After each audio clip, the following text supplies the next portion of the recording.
A roulette wheel lands on red 10 times in a row. Surely the next spin must be black. Things have to even out, right? The gambler's fallacy. Why streaks don't correct. Wrong. The next spin is still about 50-50. The wheel has no memory. Each spin is independent of the last. On August 18, 1913, at the Casino de Monte Carlo, black came up 26 times in a row. Gamblers piled bets on red, certain it was due. The casino made millions that night. What about the law of large numbers?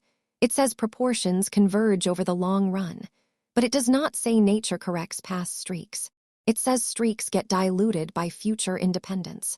If you flip a coin 1,000,000 times after 10 heads, those 10 barely move the average.